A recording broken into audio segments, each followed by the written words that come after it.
Once upon a time, the infamous rover Grandad plundered the floating isles. Then his mother called him to her deathbed.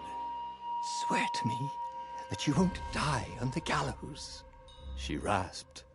Reluctantly, he swore. And he whiled away his days at home with music, cards, and wine. But the Emperor had changed. He'd been good once, a shy, almost humble toad. He'd built universities. Then people started whispering about mass graves in the woods, midnight rituals, victims screaming. The Imperial Ravens would round up entire villages, and no one ever returned. The Ravens had come to Ubar scouting for ancient books said to be of great power. But the librarians had hidden the books, so they'd burnt the librarians. The citizens, outraged, had driven them off. The Ravens had come back with dropships. The kid had fled with one of those books. He was brave and dumb and wanted to join the rebellion. And Grandad had promised his mother he'd protect him.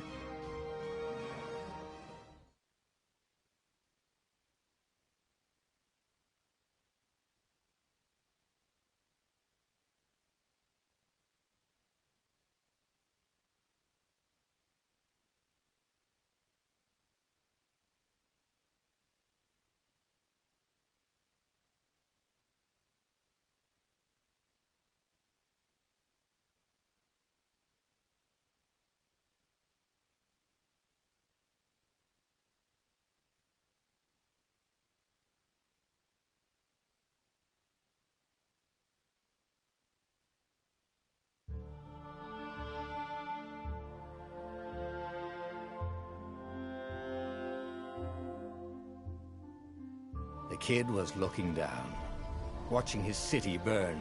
"Sorry, kid," Grandad told the kid.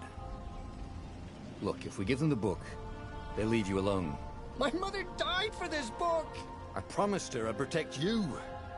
Oh, damn it. The kid had run off. With the book, of course. So Grandad had to run after him.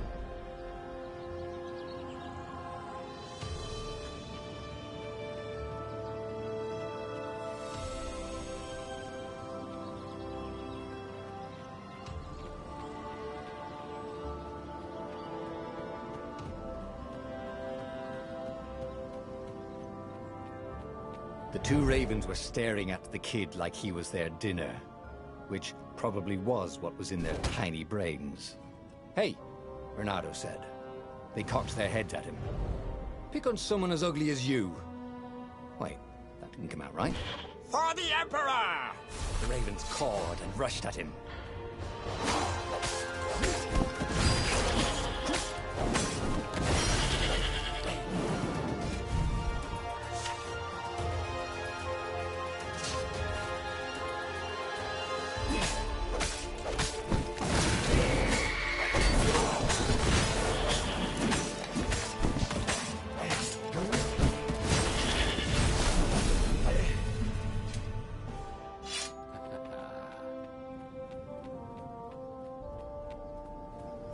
A dropship flew overhead. He hoped they hadn't noticed him. The kid.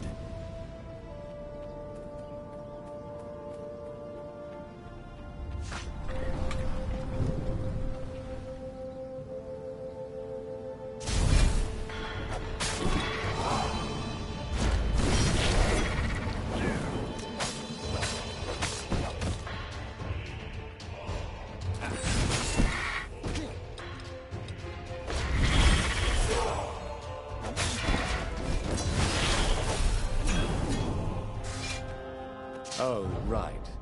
The Gate of Heroes. Someone's idea of a joke, making the Skyship docks a gated community. You needed a hero's sword to open it. And the kid was on the other side of the gate. Who let you through? Promise me you'll take the book to the rebels, or I'm gonna steal your ship. I'm not taking that damn book anywhere, and neither are you. Try and stop me, laughed the kid. I bet you don't even have a hero sword. And with that, the kid hopped away. Had to hand it to the kid. He was an idiot, but he had guts. Where was Reynardo going to get a hero sword?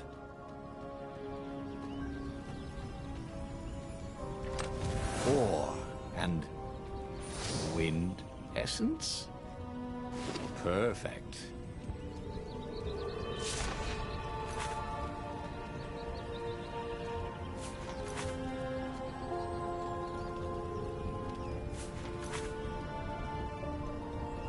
Hero Sword, QED.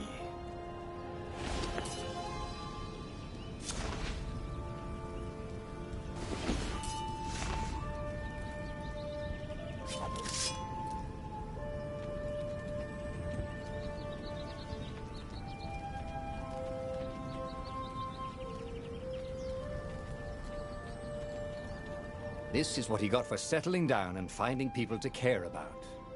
The kid's mum had been a swell cook, and she'd laughed at Reynardo's jokes, even when he didn't know he'd made one. And then the ravens had come to burn her. And she'd made him promise to protect the kid. But she never told him where the book was. Just the kid.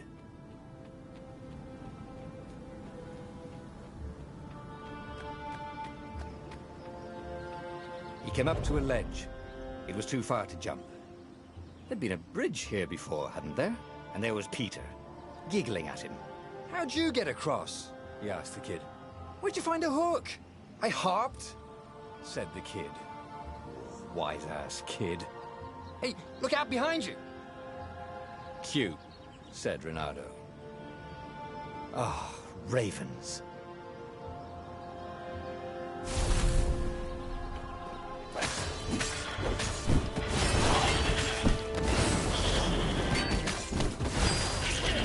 It was time to talk some sense into the kid.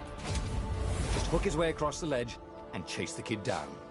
Thing was, he hadn't used his hook since he'd retired. How had he done it? Maybe if he meditated at that altar there, he'd remember his old skills.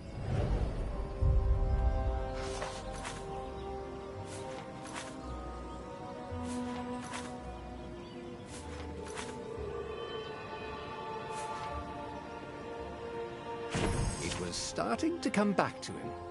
Something you never completely forgot, like how to freeze time when attacking. The more he fought, the more he'd probably remember.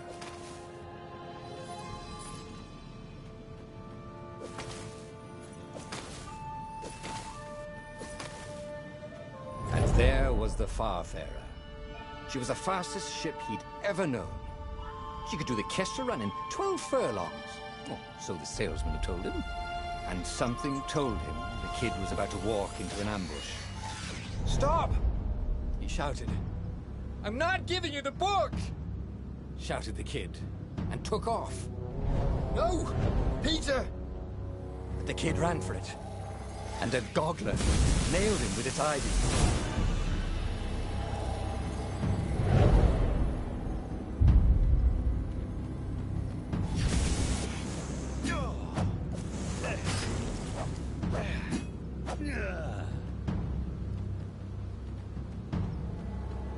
The book was unburned. Next to it were the buckles from the kid's shoes, and a kid-sized pile of ashes. Damn it. Why hadn't he lied and told the kid he'd take the book to the rebels? The kid would be alive now. Really pissed off and betrayed, but alive. Oh, damn it. Reynardo picked up the book. He couldn't let the Empire have it now. He was going to have to get it out of there. He'd be a wanted man.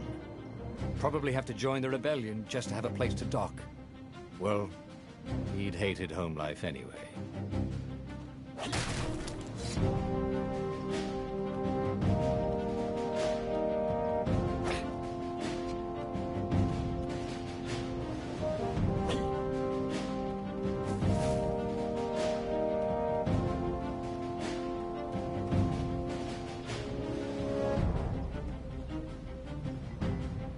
What was the big deal about this book anyway? Maybe he should open it and find out. All that had been years ago. How many? The war was a blur. and now 3 Raven scout ships were chasing him. Where are you running, rebel? Cawed the Raven captain over the loud hailer. Renato could see them cranking up their catapults. "Just going out for milk?" Renato yelled back. Where can you run? Laughed the Raven horribly. Far behind him, another city was burning.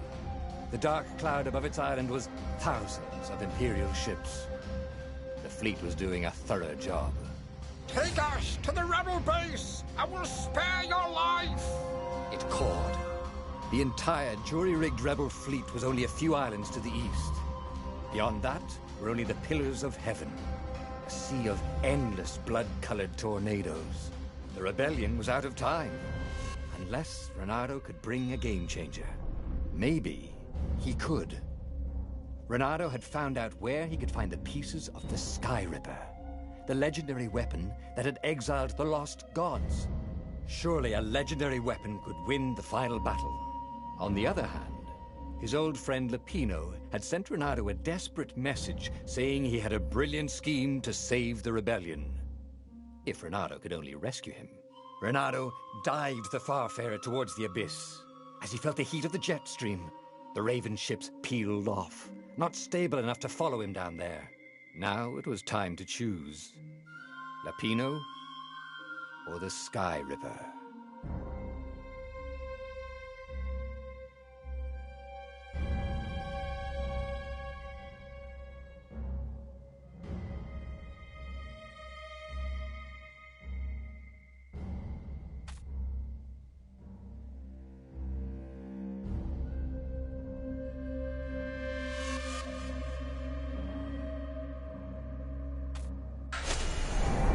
Lapino.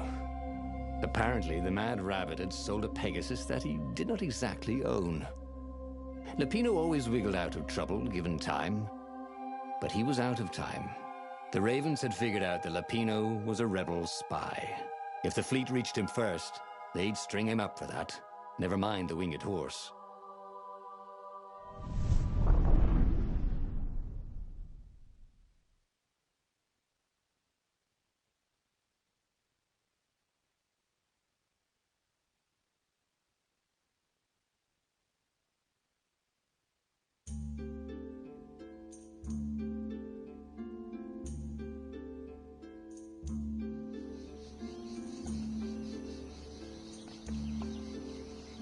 Lapino had apparently managed to confuse the judge by arguing that he hadn't actually stolen a winged horse. He'd only sold it. But wait, where was the prison? The village was empty. Had everybody fled the Ravens? That's my order, thought Renato. He was such a wit.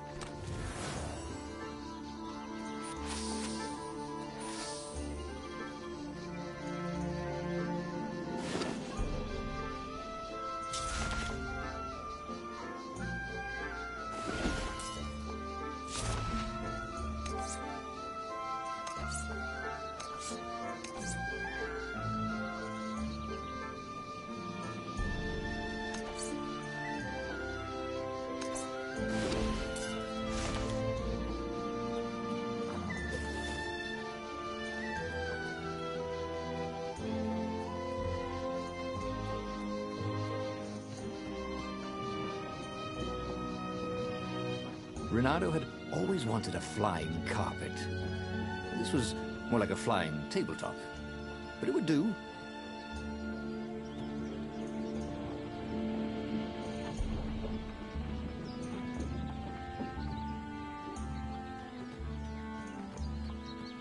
People were frightened these days.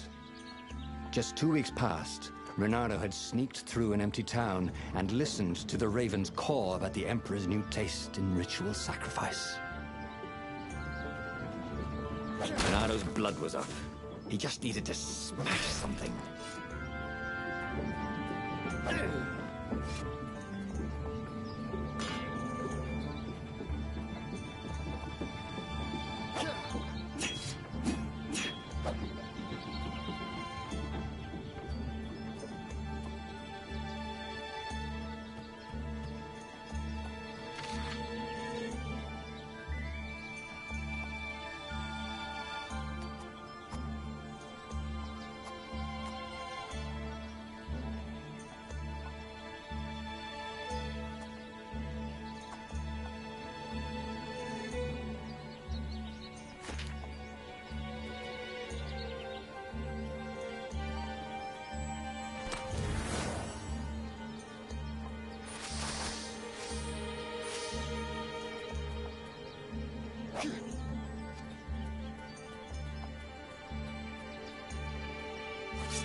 Can't we just agree to disagree? Said Renardo. No?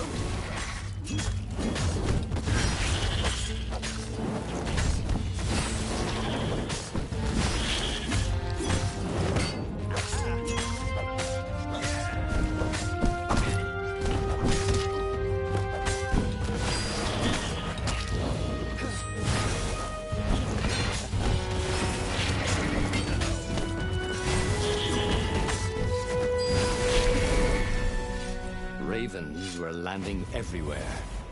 The advance guard. He'd better get moving. If they got to Lupino first, they'd eat him for breakfast. Or a snack. Ravens weren't picky. If they got hungry, they sometimes forgot to interrogate their prisoners. Even top spies like Lupino. Where had the mad rabbit got to?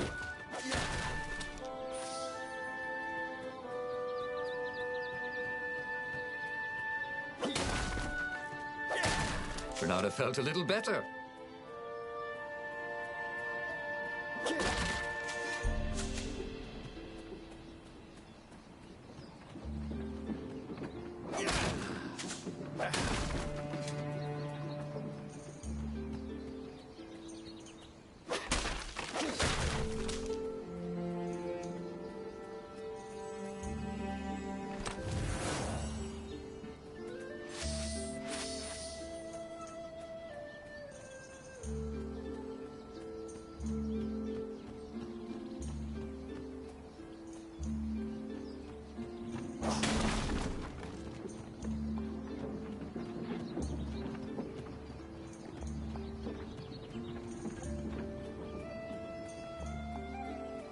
Renardo felt like he was ready to learn new things.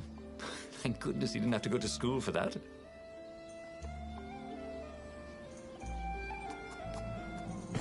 It was starting to come back to him.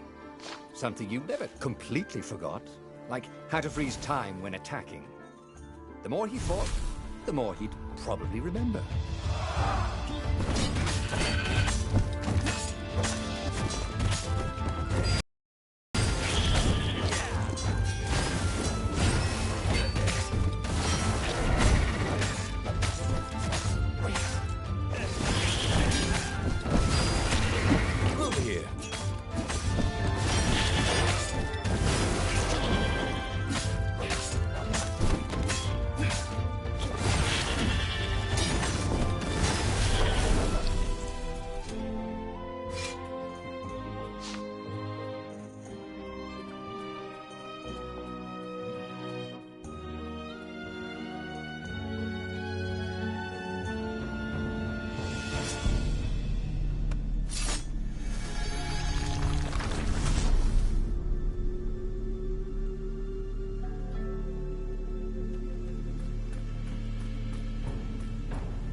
Ready to blossom within him, or something.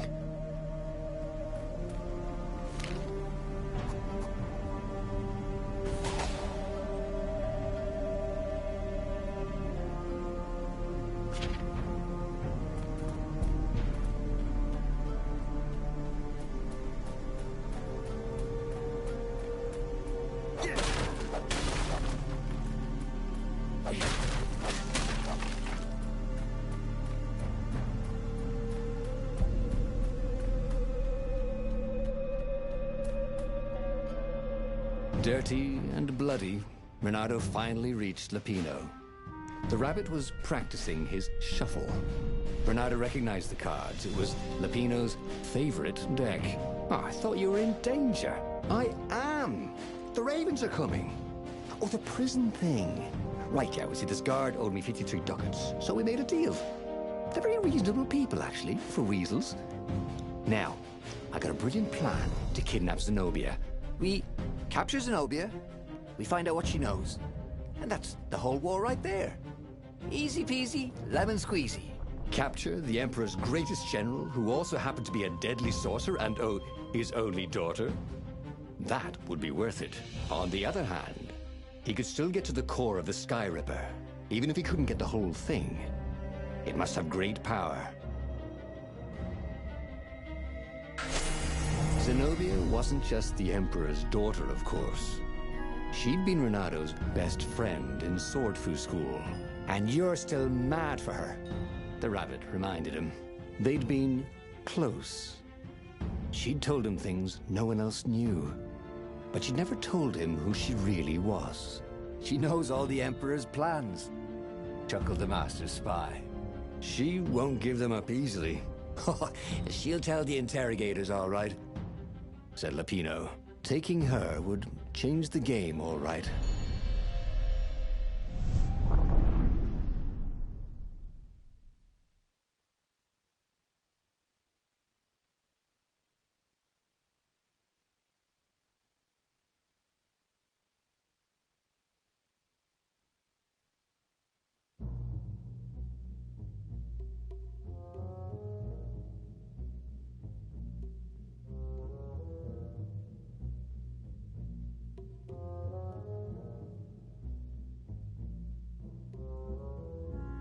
The city was already under Zenobia's control. I had to admire her efficiency. Renado shivered at the thought of Zenobia at the mercy of the interrogators. Could he really turn her over to them? But this was war. It wasn't meant to be pretty. I wonder what I could make with all these sword crafting materials, thought Renado.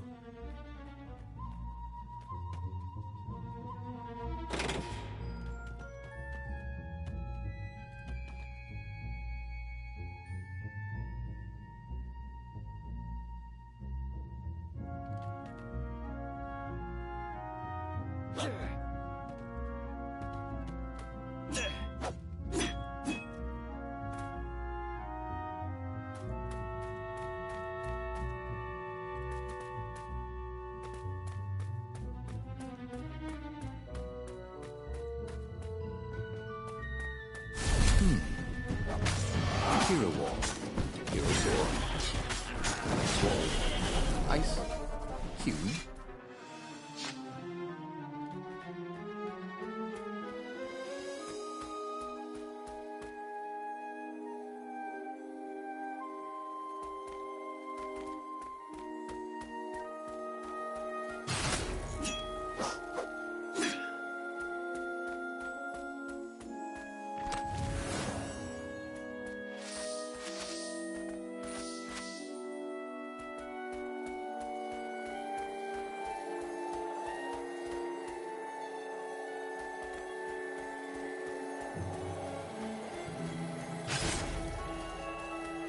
Hey, why don't you guys fight in groups?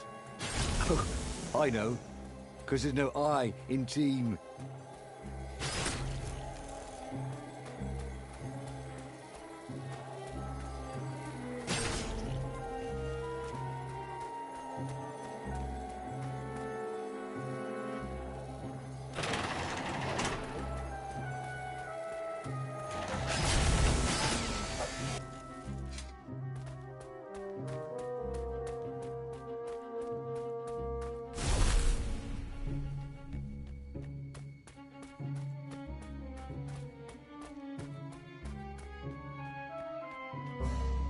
So, what's this plan of yours? Use me as bait, said Lapino. And he outlined a slightly complicated plan that involved geese, a net, setting the Farfarer a little bit on fire, Lapino dressing as an old blind toad, and Renado hiding inside a monstrous watermelon. What could possibly go wrong? Thought Renado.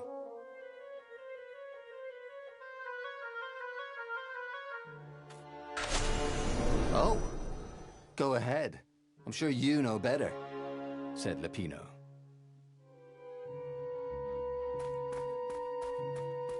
A crafting bench. Renato wondered what he could make with it.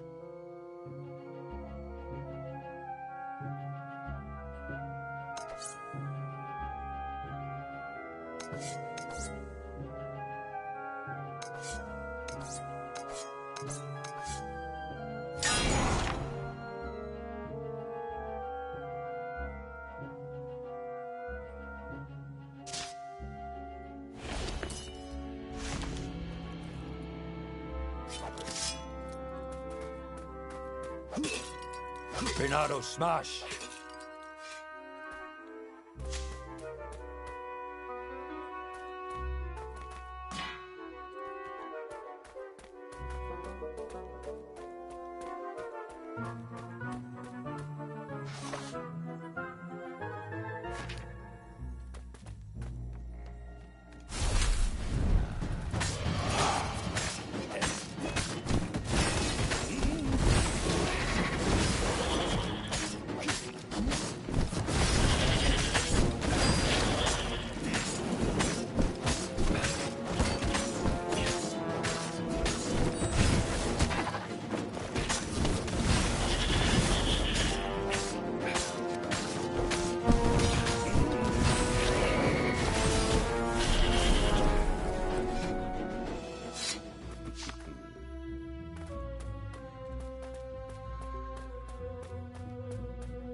Renato slinked through Zenobia's ship, making no sound at all.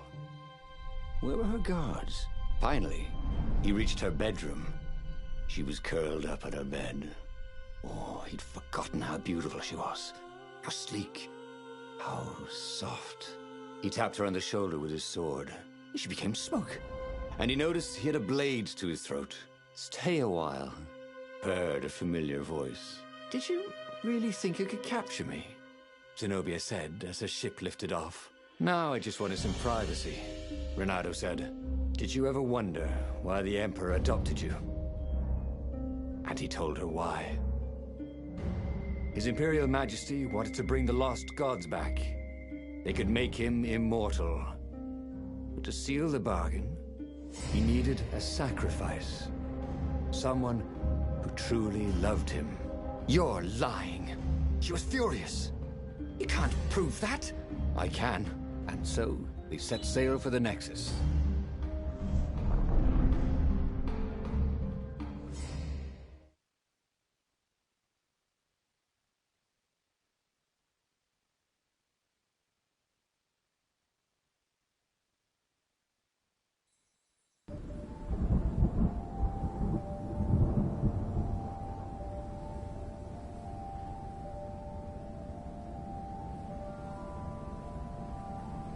The scientists at the observatory have resurrected one of his victims.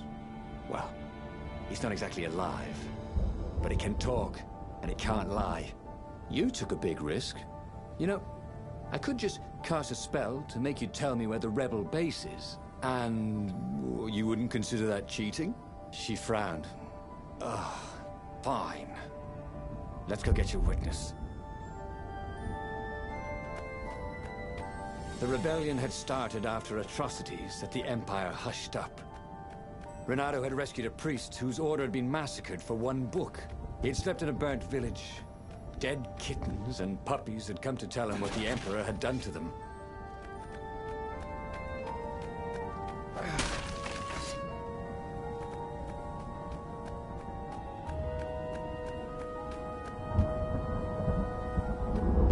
Who needed bridges anyway?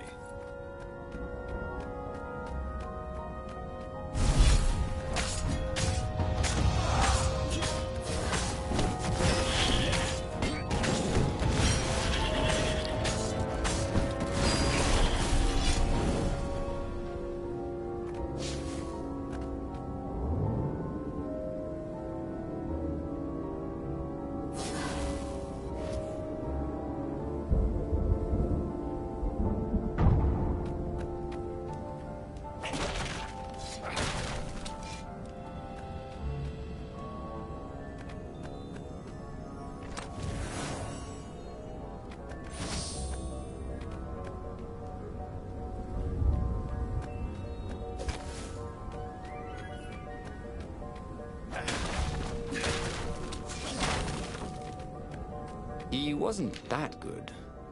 Yet.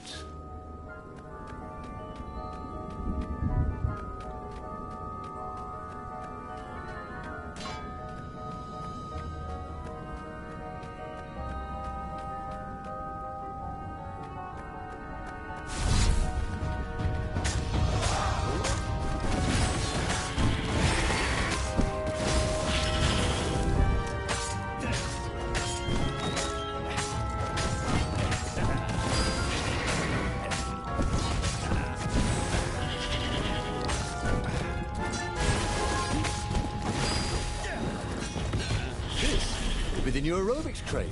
Am I right?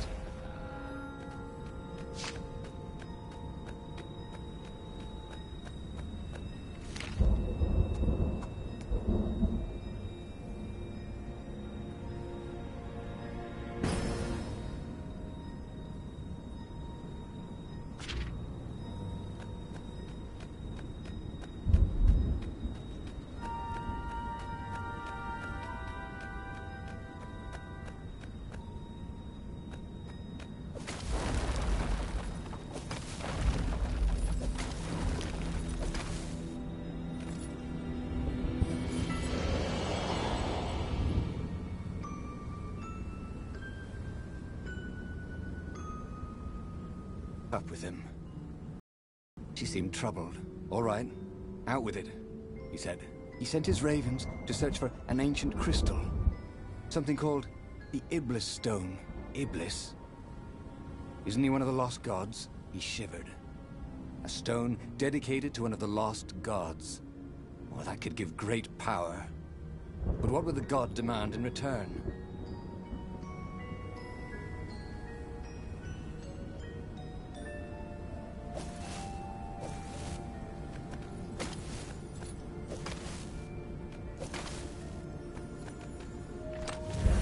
Who leaves these chests everywhere?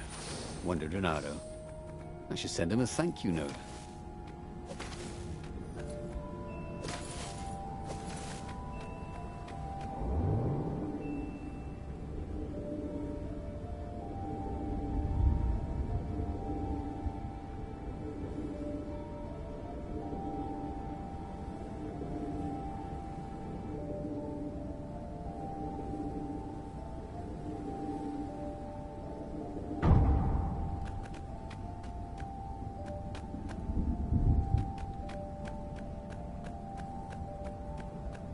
Renato had been searching for a way to save the rebellion.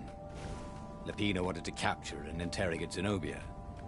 But if he could show her proof of her father's madness, maybe she would join the rebellion.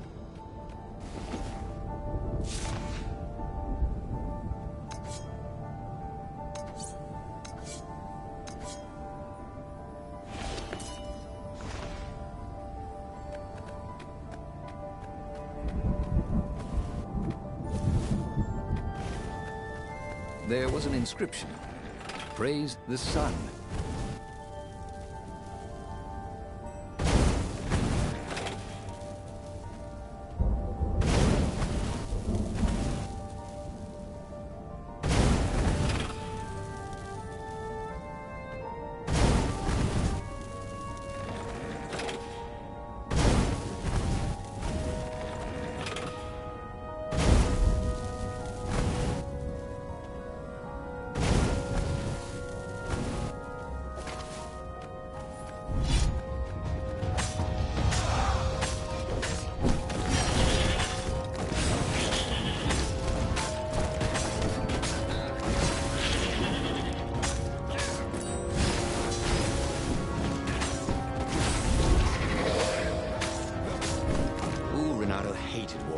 The way they stayed back and lobbed pain and death from a distance. Cowards. Really dangerous, effective cowards.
observatory was a burning hulk. Dead scientists and black feathers everywhere. The Ravens had taken care to burn the reanimated witness to cinders. Zenobia stared around, shocked. The scientists had been neutral. They had no part in the rebellion. "Take me to your council," she said, shaken. "I have things to tell them." It was what Reynardo had gambled on. The Zenobia would turn against her father once she knew his madness. But the rebel base was secret. Could he really risk taking the Emperor's daughter there?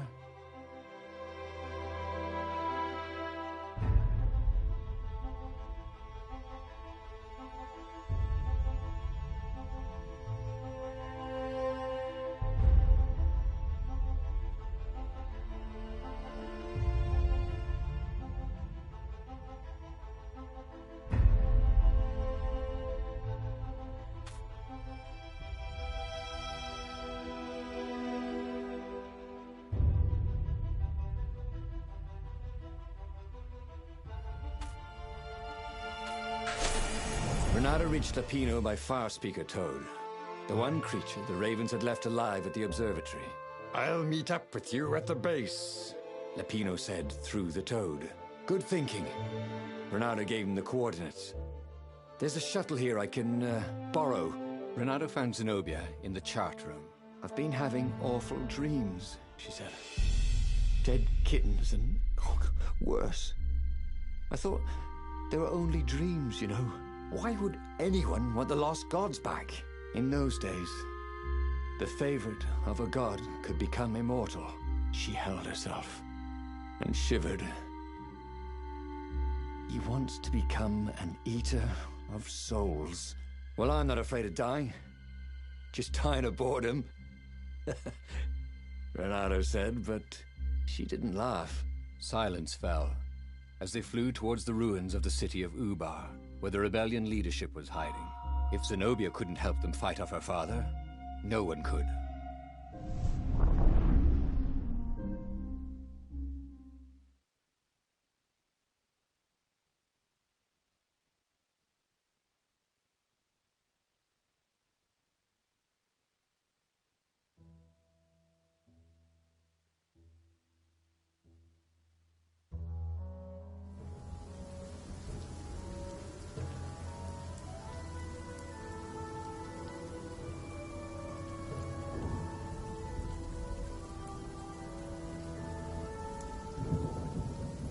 As they touched the ground, he could smell the ravens and hear their hungry caws in the distance. "They're probably looking for me," she said. "You go on ahead." She had that fiery look in her eyes that he'd always loved. It was a bit odd, though. How easy she'd been to convince. It was what he'd gambled on, but he'd expected more of an argument. She'd always loved to argue.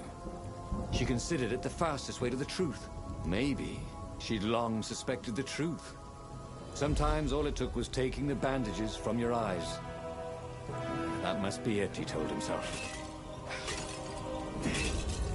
There had to be something useful in these things, didn't there?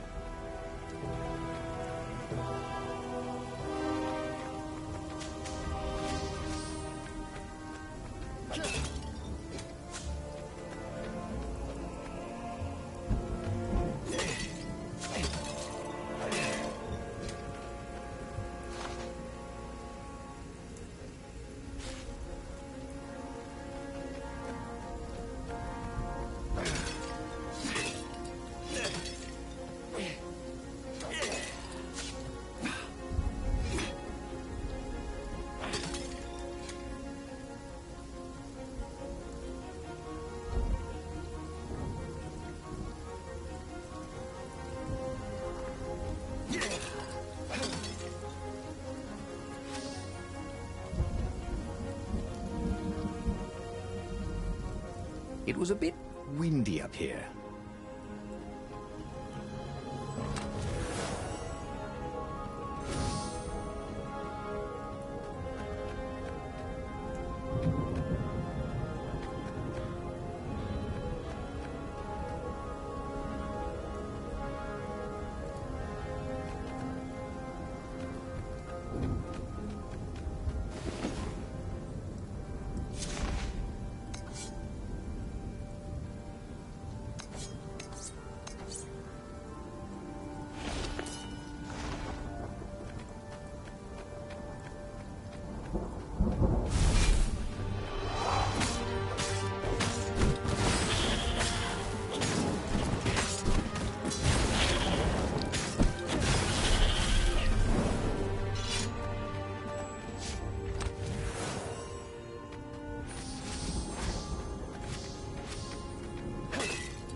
Renato wondered if his future self had commissioned these poles.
They caught their breath under a ruined arch.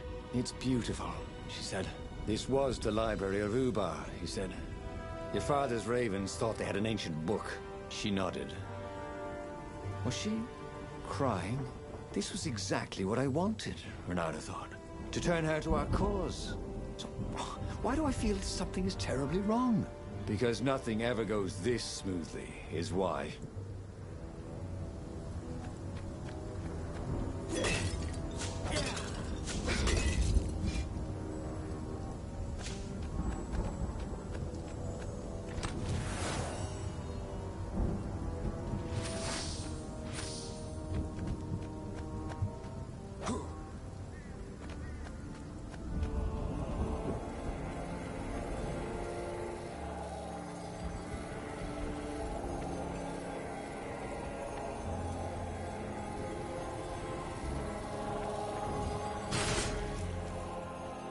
Ha! Bet you never saw that coming.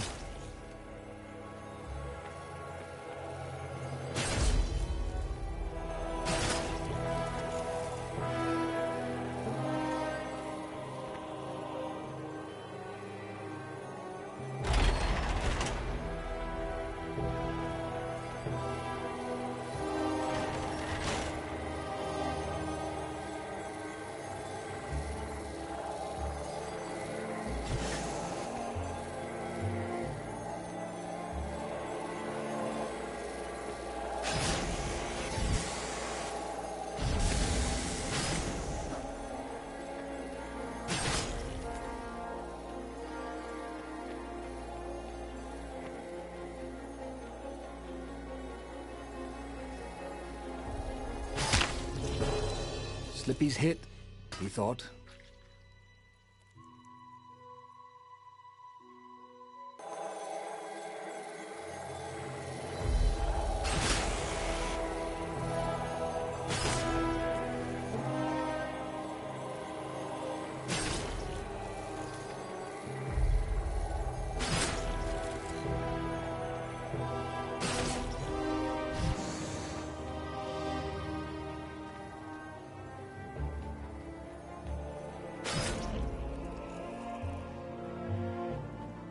Huh? A lever?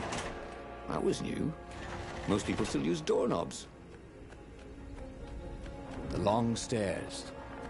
So he was close to the rebel base. Nothing was on fire. So far, so good.